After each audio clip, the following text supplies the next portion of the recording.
امام نسائی، امام ابن ماجہ اور امام ترمذی نے اس حدیث کو حسن کہا، حاکم نے کہا صحیح ہے کہ حضرت ابو ہریرہ بیان کرتے ہیں کہ نبی کریم صلی اللہ علیہ وسلم نے فرمایا کہ مومن جب کوئی گناہ کرتا ہے، مومن جب کوئی گناہ کرتا ہے اس کے دل پر ایک سیاہ نشان بن جاتا ہے، ایک سیاہ نشان بن جاتا ہے۔ میرے محبوب علیہ السلام نے فرمایا کہ پھر اگر وہ توبہ کر لے، سچے دل سے توبہ کر لے، اس گناہ سے ہٹ جائے، اس گناہ سے باز آ جائے، اس گناہ کا دل سے خیال نکال دے، اس گناہ کرنے کا منصوبہ نہ بنائے، تو میرے محبوب علیہ السلام نے فرمایا کہ پھر وہ جو سیاہ نشان ہے وہ ختم ہو جاتا ہے۔ اگر میرے محبوب علیہ السلام نے فرمایا کہ وہ ڈٹا رہے، کرتا رہے، گناہ کرے، تو یہ نشان بڑھتا جاتا ہے، بڑھتا جاتا ہے، یہاں تک میرے محبوب علیہ السلام نے فرمایا کہ جو پورا دل ہے اسے اپنی لپیٹ میں لے لیتا ہے۔ فرمایا کہ پھر وہ یہی ہے سنگ جس کا اللہ تعالی نے قرآن پاک میں ارشاد فرمایا ہے کلا بل رأنا علی قلوبہم ما کانوا یکسبون۔ میرے محبوب علیہ السلام نے فرمایا کہ ایسا ہرگز نہیں ہے، بلکہ حقیقت یہ ہے کہ ان کے دلوں پر ان کے اعمال بد کا زنگ چڑھ گیا ہے، جو وہ کمایا کرتے تھے، اس لیے ان کے دلوں پر ایتیں اثر نہیں کرتی۔ قرآن سنتے ہیں لیکن جھومتے نہیں، دل پر اثر نہیں ہوتا، گناہوں سے باز نہیں آتے، دل کو سکون نہیں ملتا، کیوں نہیں ملتا؟ سچے دل سے توبہ توفیق نہیں، سچے دل سے توبہ کریں۔ اگر چاہتے ہیں کہ ہم قرآن سنیں، ہمیں سکون ملے، عمل کا جذبہ لیں، اپنے پر عمل کا جذبہ لیں، قربان جائیں۔ خوف خدا کتاب ہے، دعوت اسلامی صفحہ نمبر 65 ہے، اللہ والوں کی کتابیں، وہ بھی دعوت اسلامی نے شائع کی ہے۔ اسی طریقے بہت ساری کتابیں ہیں چھوٹی چھوٹی، خود بھی پڑھیں، آگے تقسیم کریں۔ انشاءاللہ پڑھنے سے یہ کتاب جو بندہ پوری مطالعہ کر لے میں انشاءاللہ سچے دل سے، انشاءاللہ دل بدل جائے، دل کی دنیا بدل جائے۔ یہ پوری کتاب ہی خوف خدا پر مشتمل ہے، پوری کتاب ہی خوف خدا پر مشتمل ہے۔ ایک واقعہ پڑھیں کہ ایمان تازہ ہو جائے، اگر ایک واقعے پر دل نہیں بدلا، دوسرا پڑھیں گے تو دل بدل جائے گا، اگر نہیں بدلا تیسرا پڑھیں گے، چوتھا پڑھیں گے، انشاءاللہ آخر بدل ہی جائے گا، کیونکہ ایسے بڑے بڑے پیارے واقعات پر یہ مشتمل ہے۔ ایک نوجوان جو امیر المومنین کے زمانے کا، کل بھی کئی دفعہ سنایا، لیکن یہ وقت کی نسبت اور موضوع کے مطابق یہ واقعہ ہے کہ جو بندہ سچے دل سے توبہ کر لے، اپنے مالک سے ڈر جائے، اپنے خالق سے ڈر جائے، اپنے سچے مالک سے ڈر جائے، تو مالک اسے 2 جنتی عطا فرماتا ہے۔ یہ قرآن کا فیصلہ ہے، نہ کسی ملا کا، نہ کسی مفسر کا، نہ کسی پیر کا، ہے میرے محبوب علیہ السلام نے فرمایا خدا کا فیصلہ۔ خدا نے سورۃ الرحمن میں فرمایا، وہ کیسی 2 جنتی عطا فرمایا؟ اگر رب جانتا ہے یہ اس کا محبوب جانتا ہے، رب جانتا ہے یہ اس کا محبوب جانتا ہے۔ قربان جائے، امیر المومنین کے زمانے میں ایک نوجوان ہے، 5 وقت نمازی، متقی ہے، پرہیزگار ہے، 5 وقت کی نماز پڑھنے والا ہے، نماز امیر المومنین کے پیچھے پڑھتا ہے، نماز کے بعد بوڑھا والد ہے، والد کی خدمت کرتا ہے۔ اب جو راستہ ہے، جب گھر جاتا ہے، راستے میں ایک نوجوان ہے، خوبصورت ہے، لڑکی ہے، اسے برائی کی دعوت دیتی ہے، لیکن یہ نوجوان اس کی طرف توجہ نہیں دیتا، اپنے مالک سے ڈرتا ہے، اپنے خالق سے ڈرتا ہے۔ لیکن آخر ایک دن شیطان کے ورگلانے پر وہ اس عورت کی دعوت پر راضی ہو گیا۔ جب اس کے دروازے پر پہنچا، رب کعبہ کی قسم یہ لوگ صاحب علم تھے، ہم جیسے نہیں تھے کہ آج ہم بھی سنتے ہیں لیکن عمل کی توفیق نہیں ملتی، آج ہم بھی قرآن سنتے ہیں لیکن توفیق نہیں ملتی۔ وجہ کیا ہے؟ ہم عمل کی کوشش نہیں کرتے، ہم سچے دل سے توبہ نہیں کرتے۔ اب سنیے، جب اس کے دروازے پر پہنچا تو سورۃ اعراف ہے، سورۃ اعراف کی آیت یاد آ گئی، اللہ کا فرمان یاد آ گیا۔ وہ کون سا فرمان ہے؟ اب سنیں، بسم اللہ الرحمن الرحیم،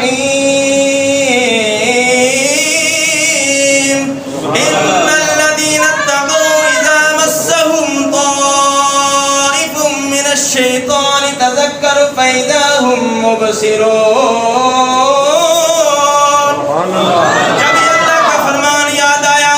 کہ جو اللہ سے ڈرنے والے ہیں، جب انہیں شیطانی ٹھیس لگتی ہے وہ فوراً ہوشیار ہو جاتے ہیں، گناہوں کو ترک کر دیتے ہیں، فوراً باز آ جاتے ہیں، فوراً خدا کی بارگاہ میں رجوع کرتے ہیں۔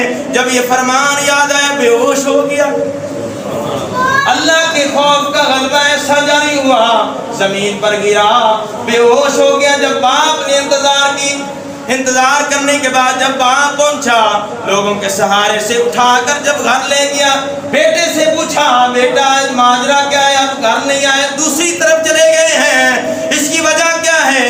بیٹے نے دوبارہ سنایا، بیٹے نے پھر دوبارہ یہ واقعہ سنایا، جب دوبارہ اللہ کا یہ فرمان یاد آیا، سبحان اللہ، ایمان تازہ ہو گیا تو اچھی کہہ رہے سبحان اللہ، سو کہتے دوبارہ آیت پڑھ دیں سبحان اللہ۔ جب یہ دوبارہ فرمان یاد آیا، ان الذین اتقوا اذا مسهم طائف من الشیطان تذکروا فاذا هم مبصرون، سبحان اللہ۔ جب یہ دوبارہ یاد آیا، ایک شدید غلبہ ہوا اللہ کے خوف کا، یعنی اللہ کے ڈر کا، ایک آواز نکلی، روح پرواز کر گئی، راتوں رات ہی کفن دفن کا انتظام کیا گیا۔ جب امیر المومنین کو پتا چلا قربان نے کتنا نیک ہوگا، جس کا ذکر امیر المومنین اپنے نمازیوں کے سامنے کرتے ہیں، تعجب کرتے ہیں، کہتے ہیں بڑا نیک ہے، بڑا متقی ہے۔ آج جس کا پیر ذکر کرے وہ کہتا ہے میں خوش نصیب ہوں، جس کا باپ ذکر کر لے، چند لوگ کر دیں، وہ کہتا ہے میں بڑا خوش نصیب ہوں۔ لیکن قربان جائیں یہ نوجوان کتنا خوش نصیب ہے جس کا تعریف کرنے والا وقت کا امیر ہے، خلیفۃ المسلمین ہے، امیر المؤمنین ہے۔ آپ نے فرمایا کہ مجھے بتایا نہیں۔ جب اس کے باپ کے پاس پہنچے، باپ کہنے لگا کہ آپ کے آرام کا خیال کرتے ہوئے یہ مناسب نہ سمجھا، آپ کو جگانا یہ اچھا نہ سمجھا۔ آپ نے فرمایا مجھے اس کی قبر پر لے چلو، سبحان اللہ۔ قربان جائے امیر المومنین اس نوجوان کی قبر پر پہنچے، سورۃ الرحمن کی تلاوت کی، سبحان اللہ، سورۃ الرحمن کی تلاوت کی، وَلِمَنْ خَافَ مَقَامَ رَبِّهِ جَنَّتَانِ،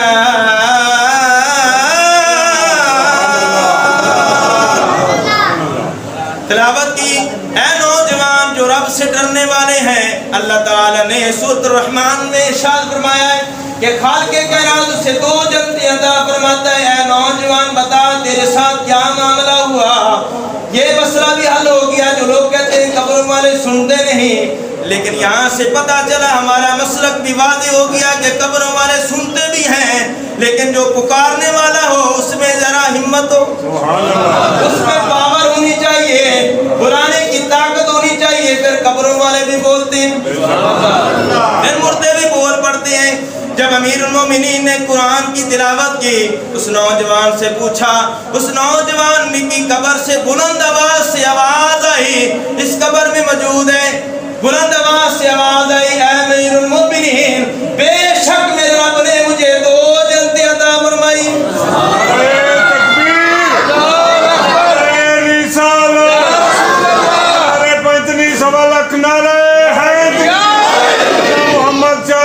حاجی خواجہ قطب فرید، حاجی محمد رمضان صاحب زندہ باد۔ محبوب علیہ السلام کے غلاموں، اس واقعے سے ثابت ہو گیا کہ جو بندہ سچے دل سے ڈر جاتا ہے، اپنے مالک کی بارگاہ میں آ جاتا ہے، سچے دل سے اپنے پاک پروردگار کی بارگاہ میں رجوع کر لیتا ہے، توبہ کا جو لغوی معنی ہے رجوع کرنا ہے، جب رجوع کر لیتا ہے مالک معاف فرما دیتا ہے۔ اب سنیے آخری حدیث سنیے، حضرت ابو سعید